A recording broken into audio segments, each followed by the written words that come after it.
बाढ़ के संकट में दक्ष नागरिक फाउंडेशन बना देवदूत, नदी किनारे बसे गांव को दी बड़ी राहत। लगातार बारिश और तानसा नदी के उफान से थाने पालघर के कई गांवों में बाढ़ जैसे हालात बन गए हैं।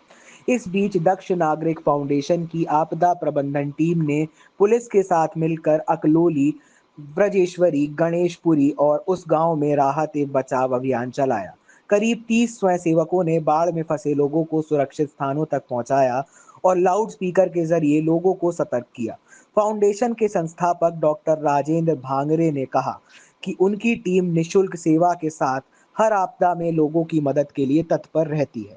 हो, आपल्या पाठीमागे बघतायत आपण की ही तानसा नदी आहे ही दुतर्फा भरून वाहत आहे। या सततच्या पावसामुळे आज ही पूर परिस्थिती निर्माण झालेली।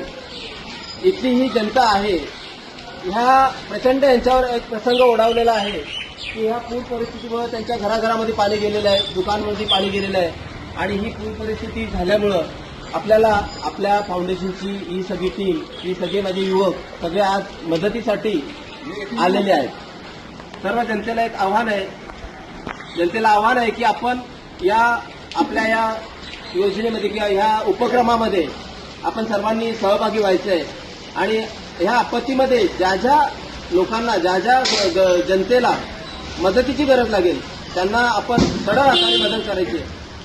कुणाचं घर पाण्यामध्ये असेल त्यांचं सामान काढण्यासाठी, कुणाचं अन्नधान्य गेले असेल तर त्यांना आपण मदत करूयात, कुणाचं वाहन पाण्यामध्ये गेले असेल त्याला आपण मदत करूयात।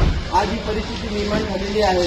पूर्ण कुंड आज हे ऐतिहासिक ठिकाण आहे सूर्यकुंड म्हणून आणि ही पूर्ण गरम पाण्याची कुंड पाण्याखाली गेलेली ही दरवर्षीची ही परिस्थिती निर्माण होते, परंतु ह्या वर्षी हा सततचा पाऊस जो दोन्ही जिल्ह्यामध्ये जो कोसळतोय मागच्या आठवड्यापासून ही परिस्थिती निर्माण झालेली आहे।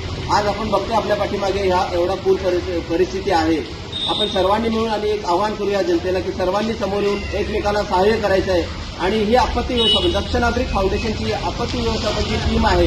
तुम्ही आम्हाला अवश्य फोन करा, आम्ही तुमच्या मदतीला हजर आहोत। धन्यवाद।